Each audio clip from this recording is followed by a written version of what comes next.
ಅಂತಹ ಸಂಗಮನಾಥ ಈ ಗುರಿಗೆ ಕಲ್ಯಾಣದ ಶರಣರ ವಿನಂತಿಯ ಮೇರೆಗೆ ಆತ ಕ್ರಿಯಾಮೂರ್ತಿಯಾಗಿ ಹುಟ್ಟಿ ಬರ್ತಾನೆ. ಆತ ಯಾವ ಬಟ್ಟೆಯಲ್ಲಿ ಹೋಗ್ತಾನೆ ಅದೆಲ್ಲವನ್ನ ಕೇಳ್ತೀವಿ ನಾವೆಲ್ಲ.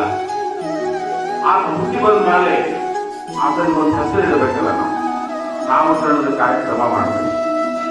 ಅಂತ ಕಾರ್ಯಕ್ರಮ ನಮ್ಮ ಪುರಾಣದೊಳಗೆ ದಿನಾಂಕ 27/10/2025 ರೋಮಾವೃತ ತೊಟ್ಟಿಲೋತ್ಸವ ಕಾರ್ಯಕ್ರಮ ನಡೀತದೆ. ಈ ಕಾರ್ಯಕ್ರಮದಲ್ಲಿ ತೊಟ್ಟಿಲದ ಸಿಂಗಾರ ಮಾಡೋದು, ಅದಕ್ಕೆಲ್ಲ ಹೂ ಕಟ್ಟೋದು, ಮತ್ತ ಹೆಣ್ಮಕ್ಳು ಹುಟ್ಟಿದ್ರ ಜಿಲೇಬಿ ಹಚ್ತಾರೆ, ಗಂಡು ಮಗ ಹುಟ್ಟಿದ್ರ ಬೇಳೆ ಹಚ್ತಾರೆ. ಹಂಗ ನಮಗೆ ನಮ್ಮ ಎಲ್ಲರ ಇದು ನಮ್ಮ ಮನೆ, ಇದು ಸಂಗಮನಾಥನ ಗುಡಿ ಅಂದ್ರೆ ನಮ್ಮೆಲ್ಲರ ಮನೆ, ಮಹಾಮನೆ.